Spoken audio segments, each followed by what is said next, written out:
Hey everybody, I'm Zach. And I'm Jesse. And you're watching In Depth on Now You Know.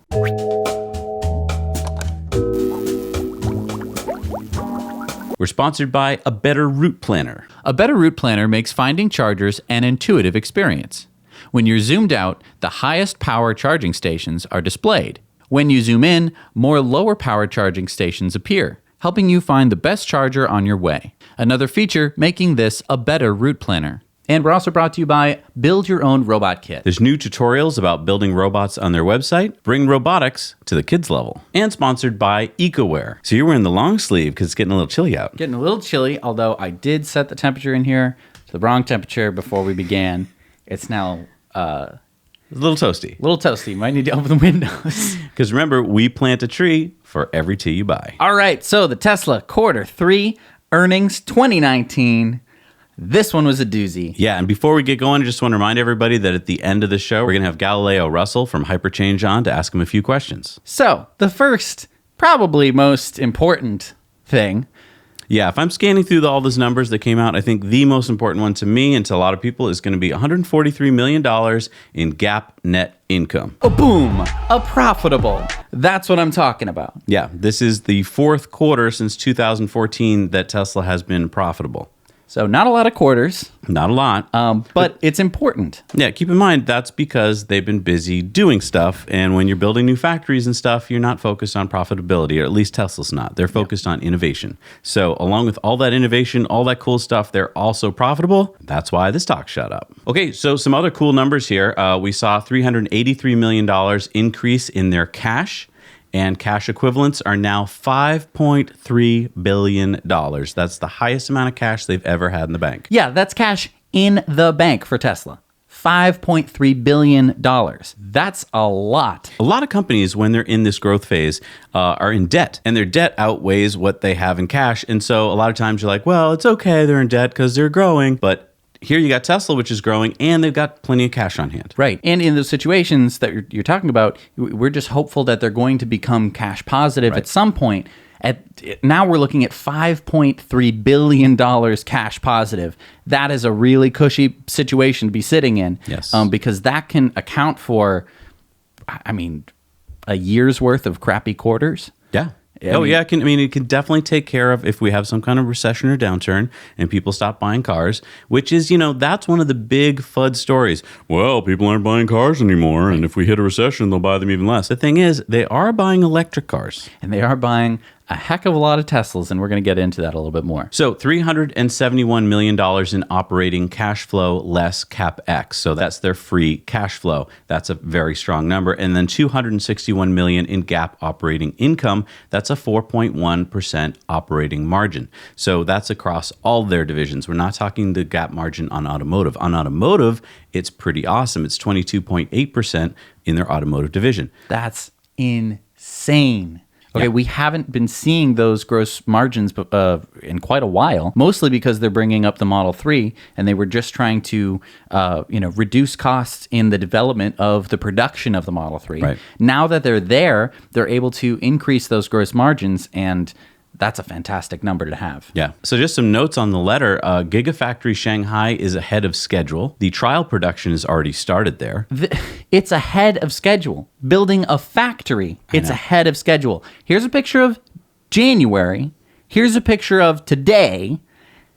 Look at the difference. It was a field, and now it is a huge factory. It's enormous. It's hard to really wrap your head around how freaking big this thing is. Can I also mention this is the first quarterly report that Tesla actually did kind of with a full presentation mode. Yeah. So like instead of just getting a 2-page letter that looked like someone just did it, on their Commodore 64, this looks like Tesla Investor Relations was like, let's really knock it out of the park this time. Plenty of cool photos like these of the Gigafactory Shanghai that show that it's a real factory. Yeah. So the Model Y is ahead of schedule too. According to Elon, production is expected by the summer of 2020 as opposed to the fall of 2020. So he just moved that up. This is, I think, the first time in Tesla history that they're going to maybe release a car early. I know, right? That has never happened. It's usually either on time or late. Early is usually not an option. So that's really exciting. And it's the Model Y. It's not the Model X. It's the Model Y. Yeah. That is going to be a huge vehicle. We're going to talk a little bit more about that later. Record vehicle production of 96,000 cars and deliveries of 97,000 cars. That we already knew.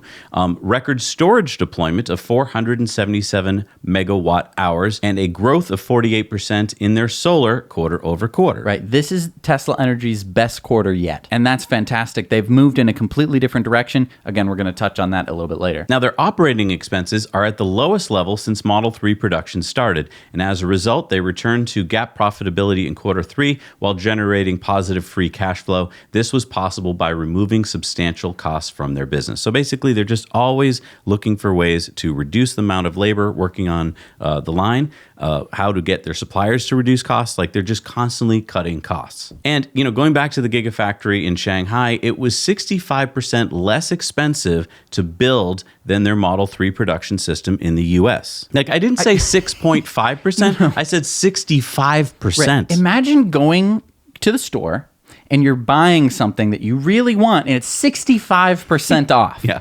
That's a freaking bargain. Yeah. And that's what they got by going to China. That's insane. Obviously, there wasn't as much like development that needed to happen in terms of for the production for the Model 3 in China. They already have a template that works. But the fact that they just were able to plonk it down 65% less, that's amazing. They're also planning to produce limited volumes of the Tesla semi-truck, so that'll be the end of 2020. And they're hoping to announce soon the location of the European Gigafactory for production in 2021. So it sounds like they're hoping for another sub 1 year factory build. I don't know if they can pull that off unless most of the factory's already built. Yeah, I don't know if you can. Although maybe they want to build it from scratch. I don't know. There are advantages from building it from scratch. There's obviously advantages from having a building pre-existing. Right. But that, still remains to be seen. We'll find out later. Now, you remember the Mega Pack. That is even bigger than the Power Pack. Yep. That is a 3 gigawatt hour pack of energy. So, let's just keep in mind you have the battery cell. Yep. Right? Which goes in the cars and the power walls. Yep. Then you have the power walls. Then you have the power pack. And then you have the mega pack. Why didn't they call it the Giga Pack? I'm guessing that they want to save the Giga Pack for something bigger. Even bigger. I mean, there are more prefixes you can just keep adding on to, but whatever. Yeah, they deployed 43 megawatts of solar in Q3, and that's 48% more than the quarter before. One of the things that Tesla covered in their letter was talking about the powertrain of their vehicles. Basically, their current shortest range vehicle, which is the Tesla Model 3 standard range, is on parity with some of the longest range production EVs offered by other car companies. Yeah, take a look at this chart here. So you can see that all the red, that's all Tesla. They dominate, basically, and the only thing that is in with the pack of everything else is their lowest range car. Right. The funny thing is that they included their 2012 Model S, 2012, and it is still beating out every other car manufacturer. Yeah, the Model S, X, and 3 continue to have 20 to 40% higher range than any other EV available. And this is just one of those things that if you don't fully understand it, you can't appreciate how important it is. Yeah. Having so much more range, it just is such a game changer, and I can't believe... Right? And I've been saying this every single earnings call. I can't believe that another car manufacturer hasn't just gone like, you know what? Shove a few more batteries in there. Just throw some more batteries in there just so they can shut up. I know. So here in the letter, we also got their accident safety report, and we found out that there is one accident for every 4.34 million miles driven in autopilot. That compares to the national average of one accident for every 0.5 million miles based on NHTSA's most recent US data. That means that if you drive on autopilot in a Tesla, you're over 8 times safer than in a regular car. Over 8 times safer.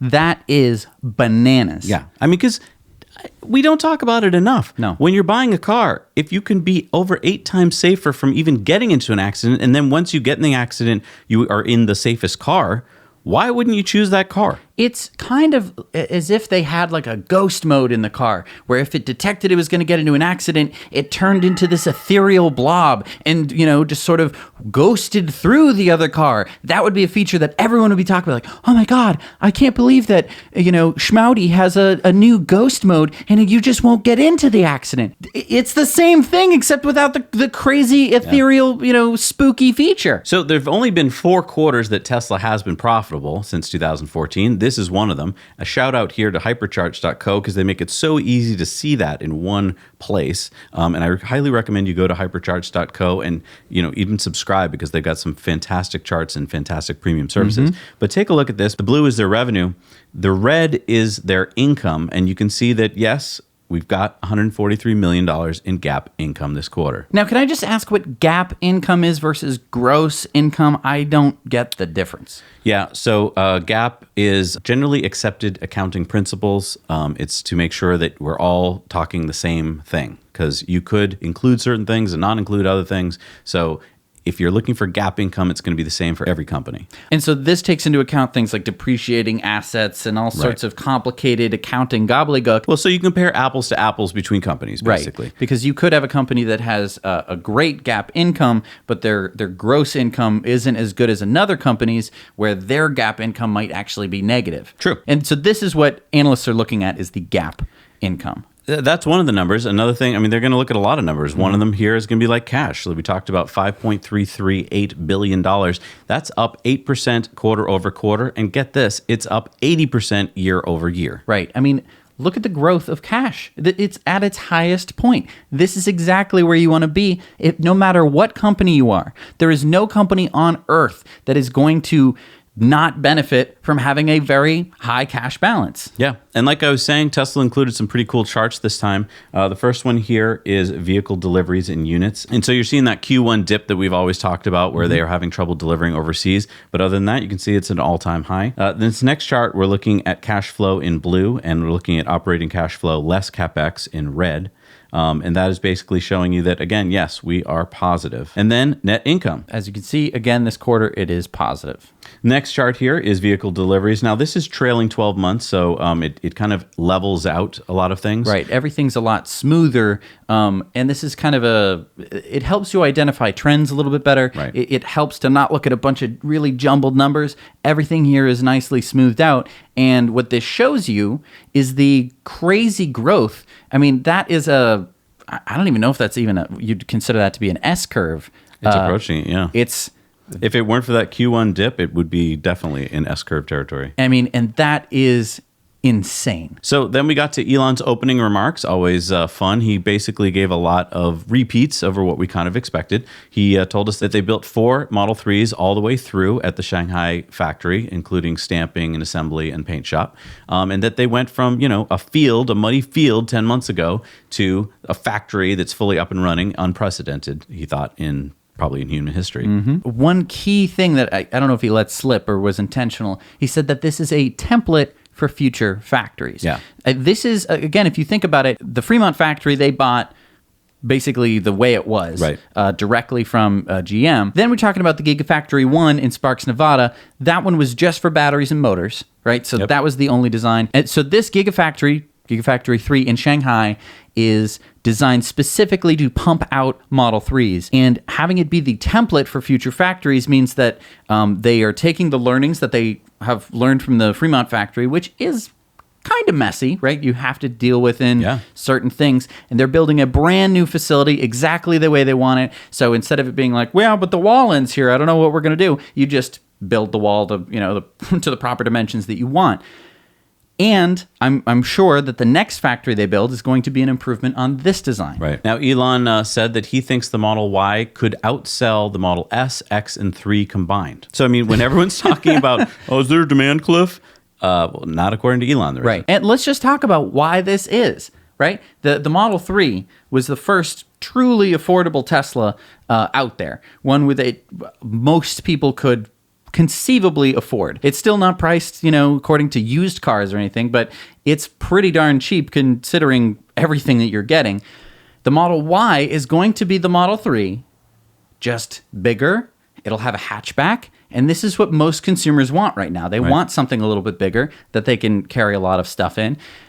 Not that you can't carry a ton of stuff in the Model 3, as we've shown in some of our earlier videos. But yeah, the Model Y is going to be extremely popular, and it wouldn't take that much for it to outsell the Model S, X, and 3 combined. And so then Elon told us that Smart Summon, which came out with version 10 in September, has been used 1 million times. And that next week, there should be an improved version of Smart Summon based on the data they've gotten so far. Stop for a second. Just listen to that. Because there were 1 million Smart Summon cases, Tesla can take all of that data, pour it into neural nets and whatever, amazing technology that they need to use, and out comes a better Smart Summon. They got information back, and now they're iterating based off of that And it's only like a month later. Exactly. And I mean, he said this is really just the beginning, and they're using fleet learning to improve all the time. And we started off with autopilot on the highways, which you're going to use a lot because highways are very long. Parking lots are very small, but they're working at it from both ends, right? You have this very small, very granular. You got to make sure that your car is in the right place.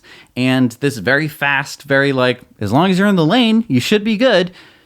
Approach it from both ends, and all of a sudden you have a solution for self-driving that's Everywhere. going to cover basically all cases. He said in the call that early access full self-driving will be released, he hopes, by the end of this year. He's not sure, he said, but they are on track for that. Right. That's pretty incredible. He said that the 3 gigafactories will triple our output and that each gigafactory is also increasing efficiency, so they will also increase output. So it's going to be more like 4 times or 5 times the output. And so when he's talking about this, he's talking about Gigafactory 1, Gigafactory 3 in China, and Gigafactory 4 in Europe.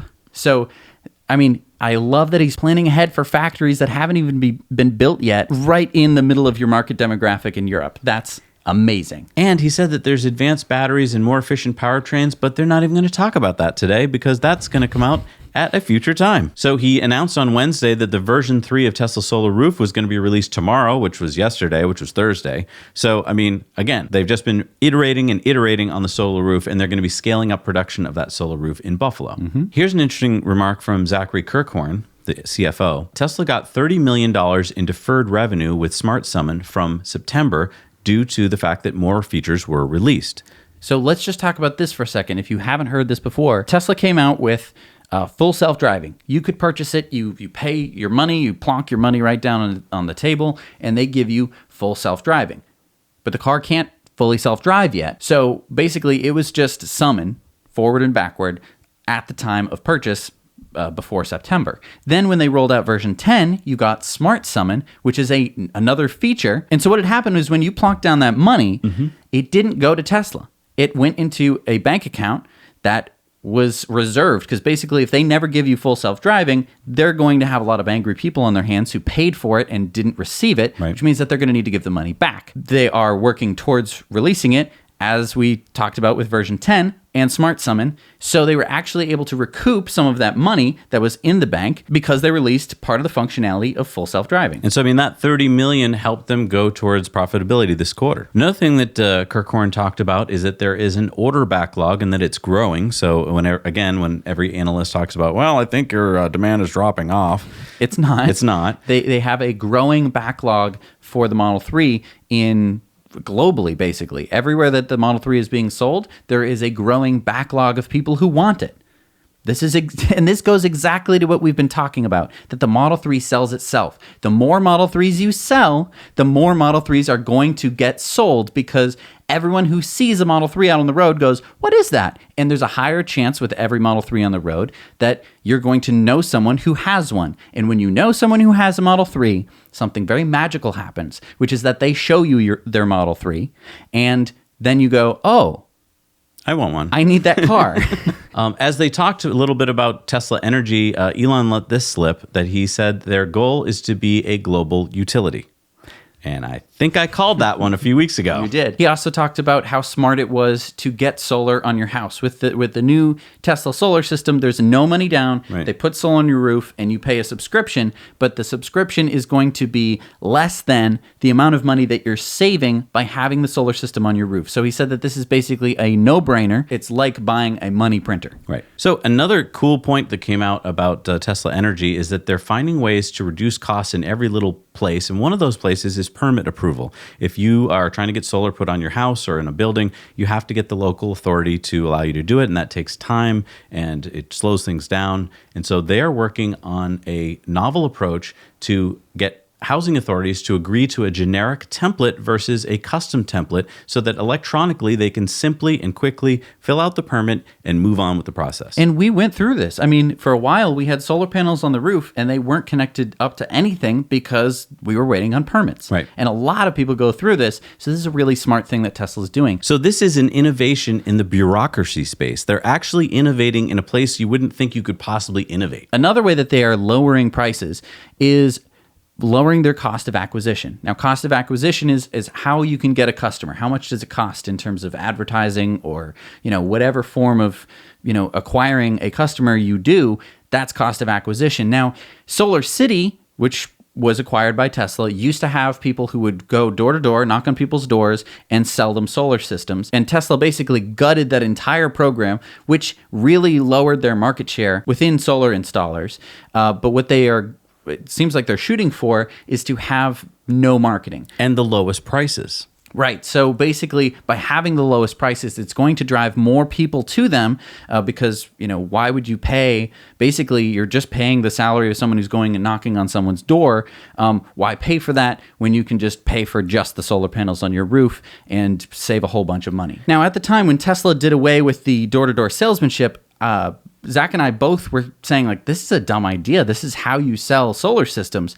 Now that they've gone to this very simple system where you go online and you order either a small, medium, or large, I mean, it's like ordering fries at a restaurant. Right. Supersize that. And so the subscription system with no long-term contract has completely revolutionized the way that people think about solar. Instead of thinking about it as in terms of an investment, they're thinking about it in terms of a money saver right up front, right away. No payoff period whatsoever. So there are some questions from say.com. This is from retail investors. One of the questions was, what are opportunities for creating demand? Are you going to be doing any kind of advertising? And Elon said, no, word of mouth is more than enough. And they basically have no plans to advertise. And again, this makes total sense because every Model 3 that they produce is an advertisement for Tesla. I think that is such a fundamental thing that you've got to get nailed down in your brain.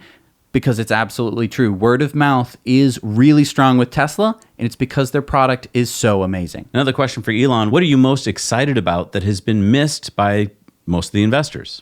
And Elon said, a lack of understanding of Tesla Energy. He thinks that long-term, Tesla Energy will be about the same size as the automotive part of Tesla. Right. He's talking about solar and batteries, right?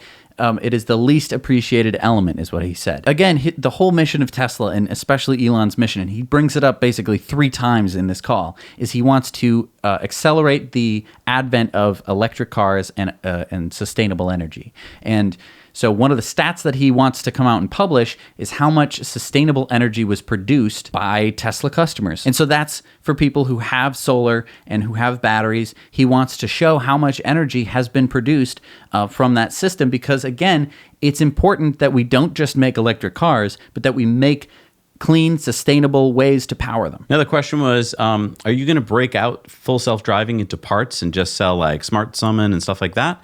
Elon said, no, we're going to keep it bundled. You're going to want it all for sure. He said that full self-driving that's reliable enough that you won't need to pay attention to it should be out by the end of next year. And he said that the biggest step change in asset value in history by far is going to be when full self-driving arrives. No time in history has there ever been a thing that has gone up in value instantly. I mean, I can't think of basically anything. I mean, maybe when you get someone to sign something, autograph a baseball hat or something that, that's about the only time, but there's no intrinsic value that it's bringing by signing it, right? It's just a sentimental value. Suddenly, there all must of be these something. I can't think of too much because physics doesn't often change. ever. Yeah.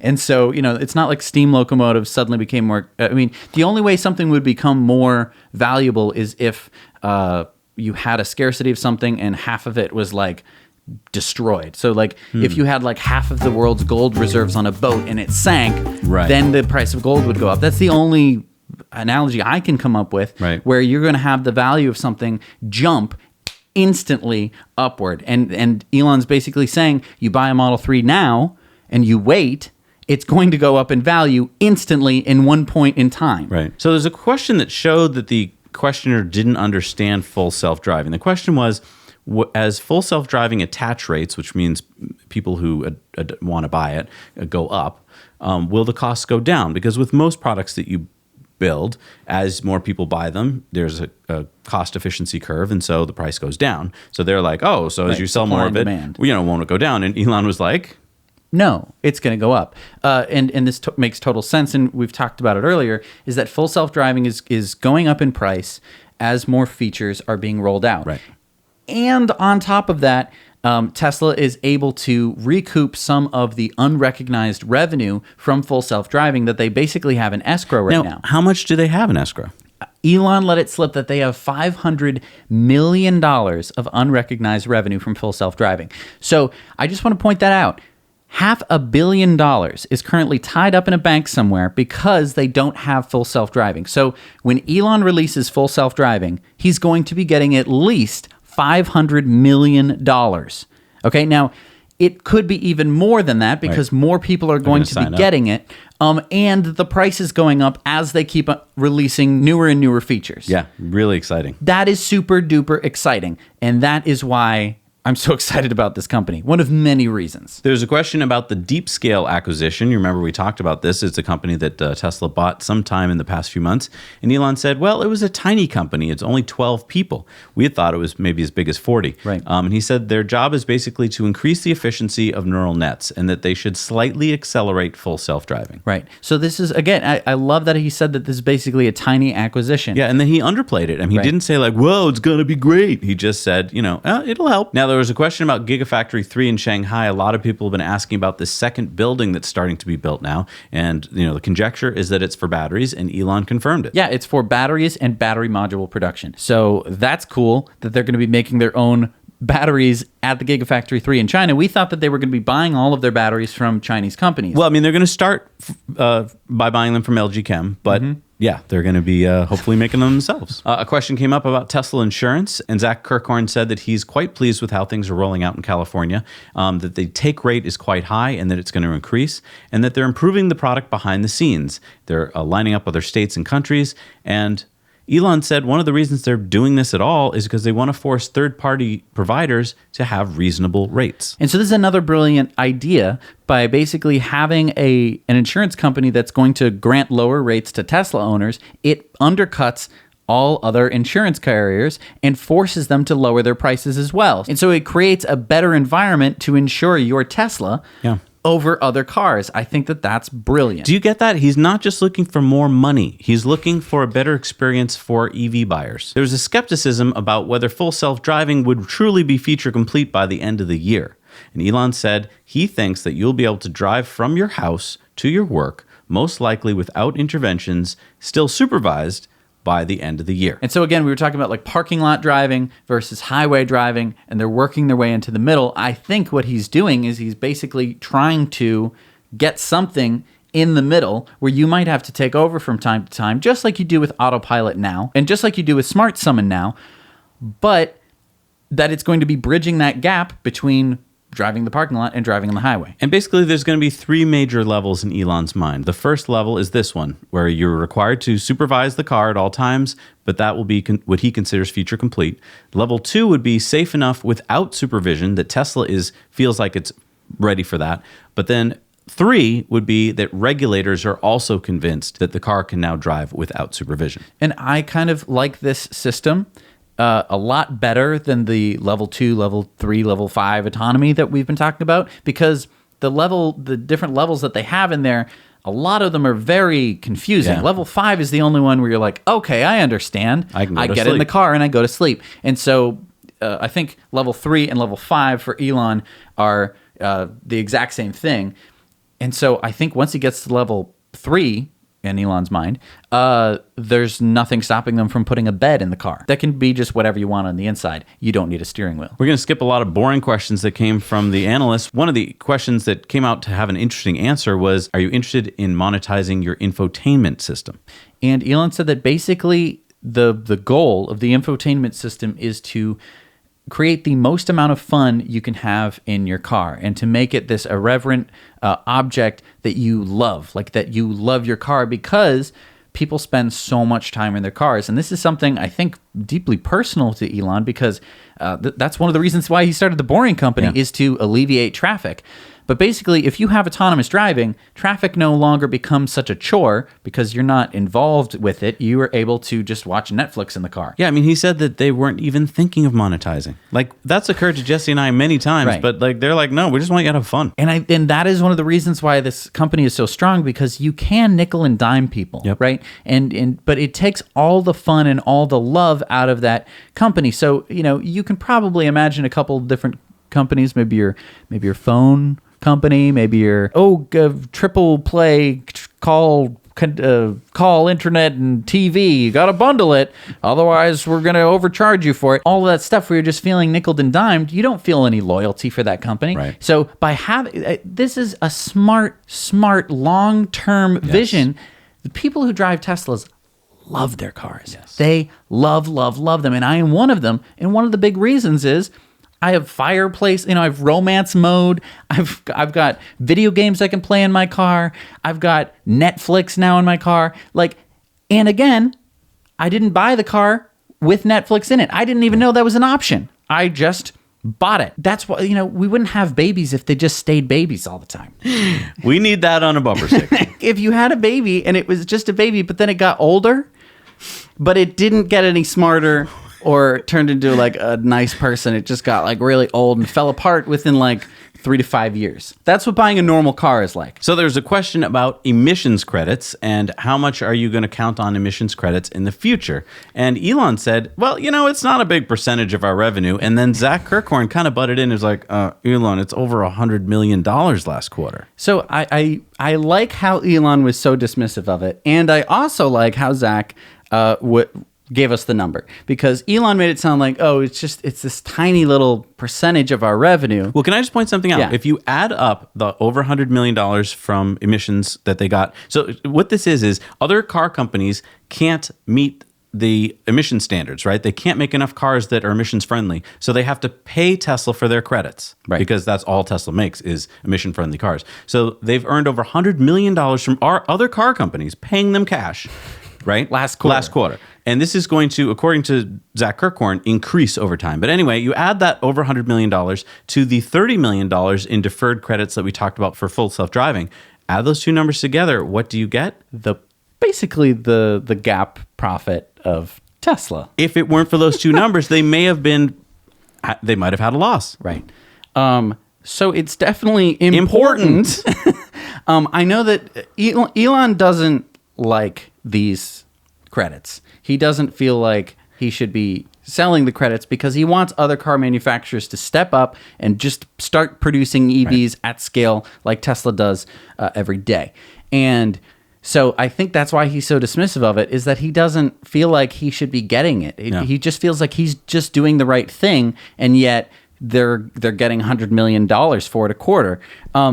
It's huge. That is huge. It's $500 million, almost $500 million a year. The next question came up was about the pickup truck, which is so exciting. Yes. But Elon said, we've talked enough about that. And then he kind of was like, well, I might be out to lunch, but the pickup truck is going to be the best product ever. That Tesla's ever made. What, Elon?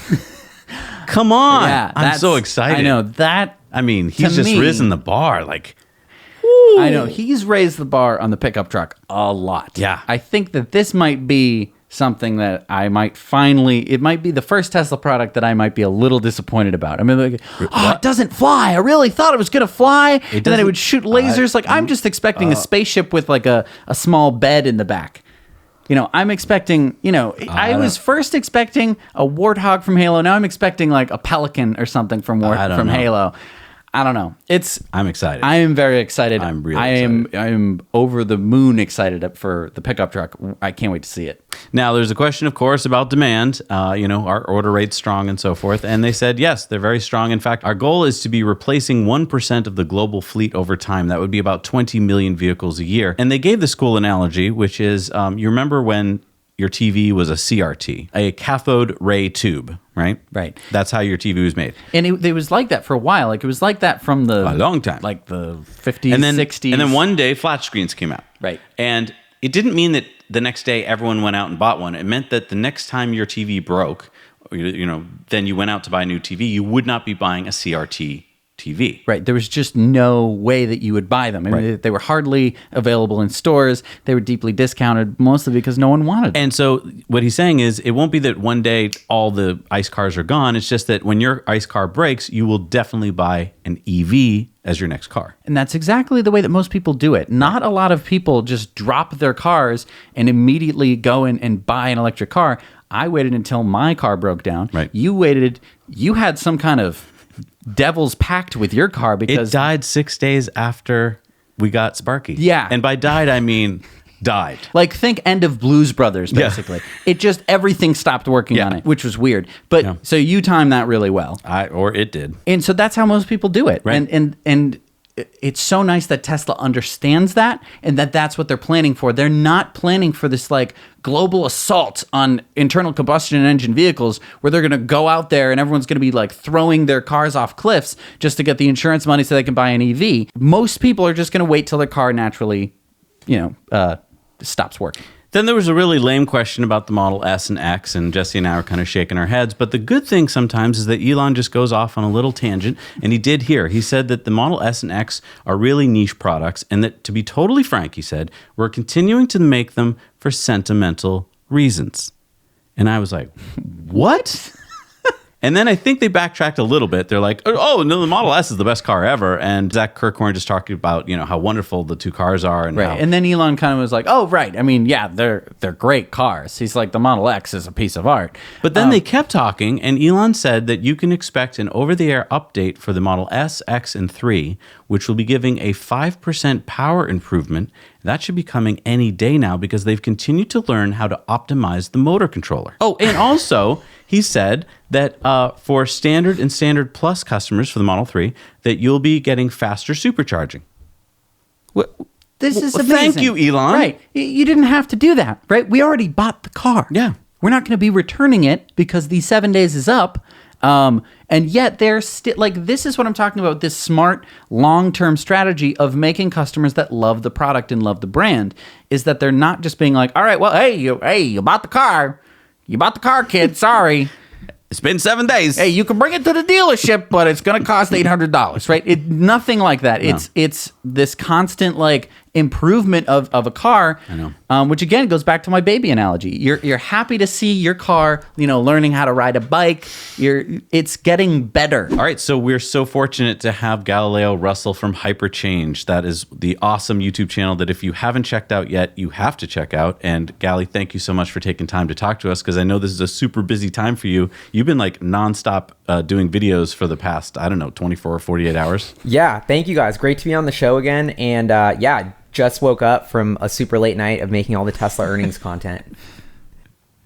All right, so I guess my first question was, as I was looking at the data there that came out from the Tesla earnings call the other day, I saw that the year-over-year automotive revenue was showing a loss, even though the deliveries were at an all-time high. And I was like, I got to call Gally and ask him why this is because I don't understand it. So yeah, the big thing going on with Tesla's year-over-year revenue decline, which I think is like the only number you could point to that wasn't actually perfect, is a couple things. The first is that Model S and X sales have declined year over year. And so you're not having as many of those higher priced cars. That's why the revenue per car declined. And not only did you have not as many S and X sales, but the Model 3, originally people were only ordering those, performance all-wheel drive variants that were available. There was no standard range car. So now the average selling price for Model 3 has come down as well. So what you have is, even though Tesla's selling more units, the average selling price has come down significantly, but I don't think this is like a long-term trend people should be worried about. It was just sort of a lot of, high ASP cars in Q3, and now we've sort of normalized. Gotcha. That makes a lot more sense. That's See, I interesting. knew you'd have the answer. Absolutely. Awesome. All right. So then I was looking at one of the charts that Tesla shared with us, which is kind of the first time that they've shared so many cool charts with us. And one of them was a trailing 12-month chart, the TTM chart, which I'm not that familiar with. And it showed, the one I'm looking at is the delivery chart, which showed a very nice linear growth, even though we know that Q1 actually had a dip. And so can you just explain, like, first of all, what is a trailing 12-month chart and why would we use it if it's not accurate? Yeah. So trailing 12 month, I think, is a great tool to use. And it basically takes the previous 4 quarters and adds them up. So you have the past year. And so I think the reason why Tesla included that, and it's really helpful to look at those numbers, is because Tesla can be so lumpy on a quarter to quarter basis. And the business can be very seasonal, like a very small amount of car sales occur in Q1 and a very large amount occur in Q4. So that's why sometimes if you're comparing like Q1 to Q4, it might look really off. And that's why having the full year of data will really help you sort of see a longer term trend, especially when you have a lumpy business like Tesla's. I know that you talk a lot about multiples, and I have absolutely no idea what multiples are. So when you say that, when you're like, okay, and it's, it's important to think about the multiples, or I don't even know how you put it into context because I don't know what multiples are. First of all, what are multiples? And then I guess Zach will have better questions because he actually knows what multiples are. So what are multiples for plain folk? Yeah, so I think when you're talking about multiples, it's like a way to try and think of the valuation of the company. So as much as you think of the stock price of Tesla as 300, and the stock price of Ford is like $10, those are really irrelevant numbers because it really matters how many shares there are as well. So the value of the company that you're buying into, the basically full pie of Tesla that you get a slice of when you buy a share, is going to be 300 shares times about 180 million shares outstanding. So that's about a $50 billion company. So when you want to value that and say, okay, is Tesla a buy at 50 billion or a sell at 50 billion? You want to try and value it based on what the business is doing. So the revenue, trailing 12-month revenue, to use that stat again, is about 25 billion. And so the multiple of market cap or price to revenue is 2. 50 divided by 25 billion, or 50 billion divided by 25 billion. So we get a price sales ratio of 2. So then we can, and that's the most price sales multiple. And then we can compare that and say, okay, Ford has a price sales ratio of this. GM has a price sales ratio of this. Tesla has a price sales ratio of this. So you can start to compare the companies on more of an apples to apples basis and see, why are investors paying so much more per vehicle for Tesla than Ford? Well, maybe because Tesla's growing their vehicles sales rapidly, maybe because they're the lead in the electric vehicles and we think they're going to make more profit per car. So maybe that justifies a higher multiple. You can go down that rabbit hole as deep as you want. But that's sort of at a high level. I see. Okay. Well, that's a great explanation because I just learned something today. And I think a lot of people learn that because when people are talking about all sorts of financial stuff, they're going to go, and I do this all the time. I'm just like, multiples, absolutely. I'm right with you. So I'm really glad that you explained that because I've been feeling like an idiot for a while when people are talking about multiples. So you actually had a real question about Tesla's multiples. Yeah, so when we saw the stock price jump up after market when the earnings call came out, so it went up about 19% or something, what was driving all that? What was, we kind of in the know kind of knew that there was going to be a pretty strong quarter. We didn't obviously know if there'd be profit or not, but like what caused a 20% jump in the stock price?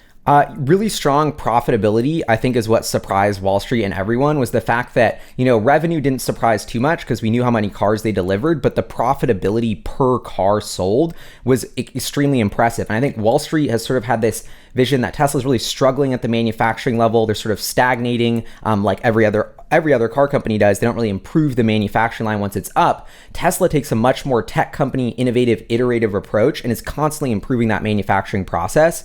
And as they do more economies of scale and get better at building cars each quarter, we're seeing those costs come down and the profitability that nobody really believed them that they were actually getting better at manufacturing when they were. And that profit surprise. And that's why the street is like, wow, Tesla's business is in a much stronger financial position than they've ever been in. And I think But I also, it's really hard to read into the quarterly results. I always like to say only liars can really predict what a stock's going to do after earnings, whether it's going to go up or down. There's been so many times where I think they crushed it and the stock goes down, or I think the numbers were horrible and the stock goes up. So you never want to look too much into like a one-day price swing.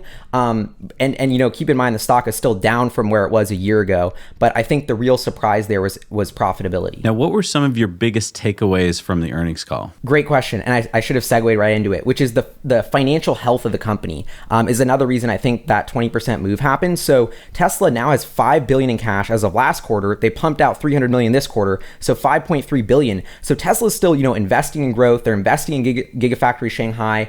They're investing in the Model Y. But at the same time, they're profitable. They're pumping out money. They have a cash cushion of $5 billion in the bank, which is enough, I think, to get them through a year-long, extremely intense global recession. And so if you compare this to where Tesla was a year ago, we had about $2.5 billion in the bank. The business wasn't on sure footing.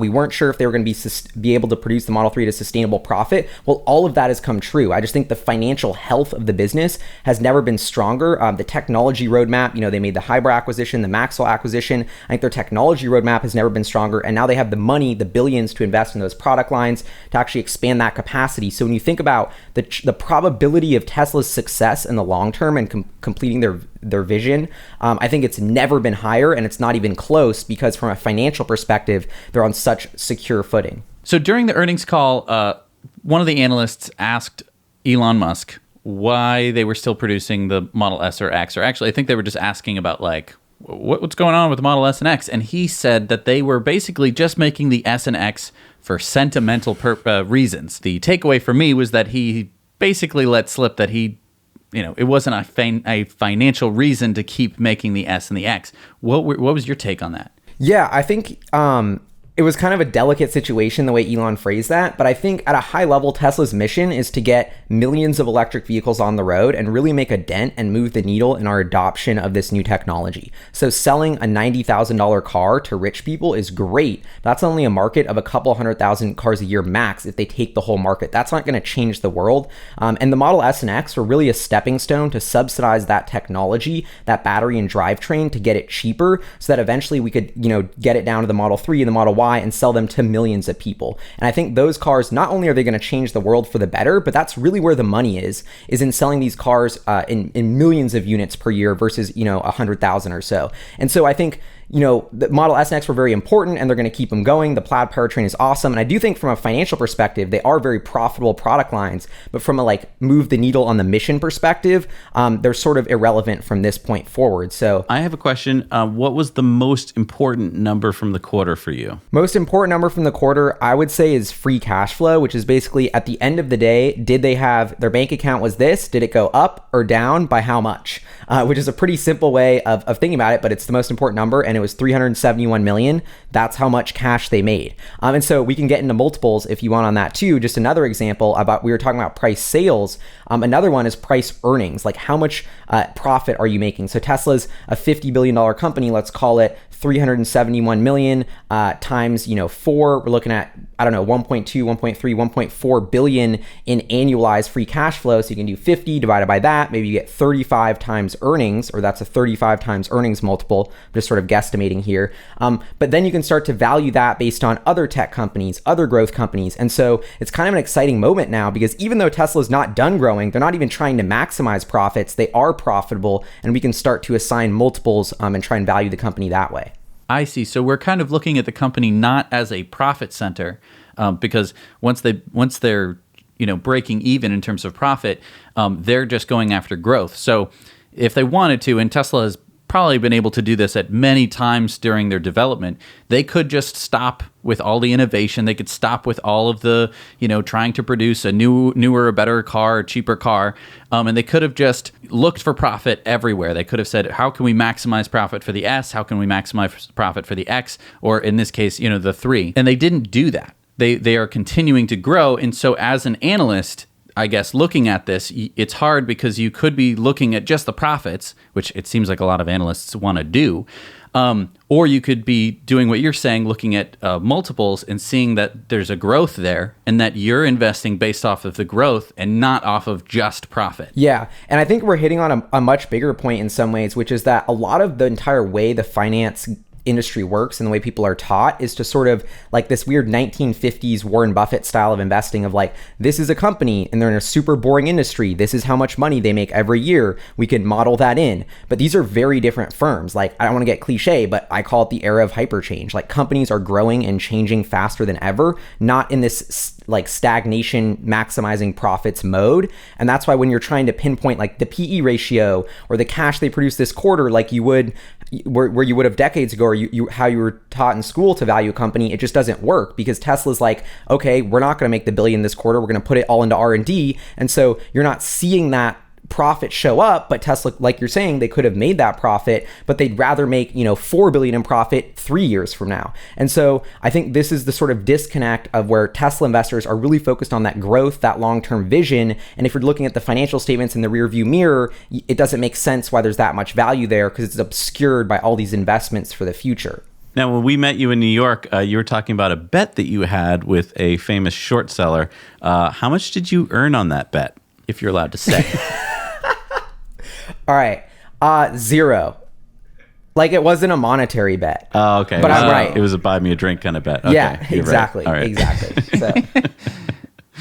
Well, and do you think that this earnings report kills off some of the shorts? Yeah, I think it does in a huge way, because they're really grasping for straws. I mean, you'll remember, I love like getting on Bloomberg for this. I love Dana Hull's awesome, but she wrote that article where it's like the flamethrowers burning cash, and they're like, this is how much cash Tesla burns every single minute. While you're reading this article, Tesla's already burned $8,500, and the numbers keep going up. It's like this in-your-face thing. Well, what is that same number now? 5 out of the past 4 quarters, Tesla's produced hundreds of millions of cash flow. If you add up the cash flow, it's way over $1 billion. They're literally pumping out hundreds of millions or billions of dollars in cash flow. And now Wall Street, all the short sellers have totally forgotten about that as the most critical metric to understand the company. And while that was all happening, we were all talking about, wait, they're buying all the robots, they're investing in growth, they're tripling production. Wait till they get those lines up and running, and then we'll be pumping out all that cash flow. That's exactly what's happened. The long-term investor's story has totally come true. And so, now there's like more cash in the bank than ever. They're pumping out cash. The whole demand cliff theory that nobody's going to buy a Model 3 has been totally flawed. Demand has picked up. The organic demand has been incredibly strong. I just think on so many different levels, Tesla's approach is being validated, that I think the short thesis is slowly crumbling. But as much, I have to think they're going to keep finding things to complain about and sort of poke holes in.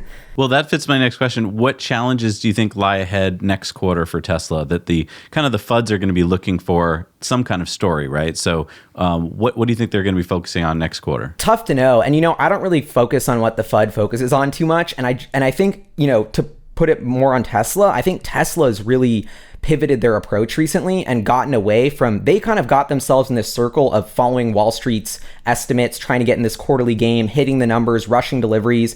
And I think they sort of stopped doing that about a year ago and have really just matured and focused on the long-term strategy of the company, execution, doing what's right, autonomy investor day, battery investor day. Let's talk about the technology we're building and how exciting that is, not how we're scrambling to hit some quarterly number. And I think that they've slowly been drifting that conversation away, and that's really, really smart. And that gives the shorts almost no ammo, because it's a more Amazon-esque approach of, we're doing this super long term, we're only focused on what we're doing. And I think that's going to cause the shorts to slowly just go away and die. And then frankly, if you have continued price appreciation, if Tesla stock hits new highs and it goes to 400, many of these short sellers are going to be so underwater, they're just going to have to close out their positions for a huge loss. And I think that's going to stop the FUD. But I don't think about it too much either way. I think really execution is really what matters. And Tesla is executing like crazy right now, and the shorts will kind of take care of themselves. So do you think that this is the beginning of Tesla turning profitable? I mean, every quarter Elon has said, starting next quarter, we're going to be profitable forever. And for a long time, that was not the case. It was like, oh, they weren't profitable again, and FUD stories, whatever. But do you think that this is the turning point? Do you think that Tesla is going to remain profitable? Do you care? Yep. And I think it's like really lumpy. Why the TTM stat is, again, interesting, because it's super, super lumpy like this. But I think if you look at the trend of like normalizing how close Tesla is to profitability, the kind of point Elon has been making with that is like, we're no longer in this boat of like, we're losing a couple $100 million every quarter. We constantly need to raise money like we're a startup, to now we're kind of on sure financial footing. We can make money, we have profits. So I try not to read into like specifically will they make a profit every single quarter, but I think we've seen steady improvements, and this quarter them pumping out 200 million is really impressive. But on the same time, like, I don't know, I'm just not that focused on the profit side of it. The way I think about Tesla and the way they're engineering this company at a really high level is we want to have a cash cushion. Our core operations are going to keep producing cash, and then we're going to funnel all that cash we're producing into new production lines for growth and expansion. And the way that's going to translate to the income statement, who knows? I think it's going to look like maybe slightly profitable, maybe slightly lost, maybe break even for years. But what we're going to see in that break even phase, just like Amazon did, is huge top line growth. Let's get that revenue. Let's really expand the business. Let's not maximize profits. That's why they say they're going to be profitable each quarter going forward. I'm reading that as just we're on, sure financial footing. We're doing well. We're everything's under control, but I'm not really worried about whether they're going to be profitable every quarter from here, if that makes sense. So this quarter, you really cared about the cash flow. You were happy that their cash balance is now well over $5 billion. This isn't something that you want to keep, continuing to see to grow, right? You want them to actually have the cushion. So you're happy with this 5 billion cushion. Would you make it any cushier? Would you make it maybe a little bit less cushy? Is there some range that you'd want to keep their cash balance? And then basically what you're saying is as long as they can keep that cushion, to survive a global recession or any kind of problem, and then just keep pouring the revenues back into the business, that's where the growth is, and that's why you're so excited to be an investor in Tesla. Totally. You hit the nail on the head. And that cash cushion was way smaller and was not there a year ago. And that's why everyone was I was telling Tesla to raise money. Everyone was kind of wondering if they would. Now they have. I think 5 billion is a great number because frankly, I think if the recession were to hit, Tesla sales get crushed, the auto market happens, nobody's buying cars. I think they would probably burn. They have like $1 billion in operating expenses per quarter, a little less. So I don't know. I think they would probably end up burning a couple billion a year, maybe 3 billion in a horrible year of like the worst recession we've seen since worse than 2008. And so when I think about 5 billion, I'm like even surprised Elon has that much of a cushion because I think it's more than enough. But that makes me feel really, really confident as an investor. Like this is a cash cushion where if something happens for a year, horrible recession, horrible product recall, hack of autopilot, we can get through that. And so now that we're at that point, we're even at 5.3 billion now, like let's start funneling that money into a line for the semi truck, into the pickup truck line, into getting these solar leases out. There's so much that Tesla has in the pipeline that they're ready to invest. And I think now they're at the point where they're just going to start throwing all that extra money to it. Because for a while with the Model 3, they were at a shoestring budget, and they were like, they even said we're taking resources out of energy to put into Model 3. Like we have to make this work. We're putting every single thing we have into this, and it did work. And I think that freed up the cash flow and the cash flow that is freed up is really allowing Tesla to kind of go in this new next level investment and growth wave now. Yeah, I definitely agree with that. And I think that we've really seen it too in this last few quarters where version 10 comes out and all of a sudden you're like, oh, this is the car that they clearly were thinking about when they were designing it. Because when the Model 3 first came out, it felt kind of bare bones. Like you had this big screen and it was nice that you had the map, but there was no like reason that it was in a landscape screen that was big. Now it's like, oh, this totally makes sense. Once you have the resources to devote into development of these different, things that are, maximize fun, to put it in Elon's terms, you're like, oh, I completely understand the whole design of it. While they were in trouble producing the Model 3, getting the production up, that is when there was no room for anything fun. Right? There was no room for version 10. There was hardly any room for anything else besides a couple of, like the pickup truck unveiling with the Roadster in the back. I think that was one of the only things that really kept the fun alive. Because the solar seemed to be dipping, the energy seemed to be dipping, all because they had poured their focus into the Model 3. It's really interesting. Well, Gali, thank you so much for taking the time today. I know that this is a super busy time of year for you. So thanks so much for coming on the show. And those of you watching, head on over to Hyperchange. It is a fantastic YouTube channel. Gali puts out so much amazing content, not just on Tesla, but on all sorts of companies that are changing the world. So thanks again, Gali. Thank you so much. Love you guys. Zach and Jesse, I'll be tuning into your show soon. So thank you so much for having me on. Gali, thank you so much for joining us on this in-depth of the Q3 Tesla earnings call. I think that... I'm just super excited about what just happened. Yeah, Profitable quarter for. Let's just recap real quick. Profitable quarter for Tesla. Model Y is going to apparently come out earlier. The Model 3 in China is ahead of schedule. Yep. This is a really good quarter. Yeah. And the stock price Reflects it. reflects that for sure. Yeah, I can't wait to see what the next FUD story they have to pull out of thin air looks like. They're running out. They are. It's the boy who cried wolf. But Thank you so much for joining us, everybody. now you know.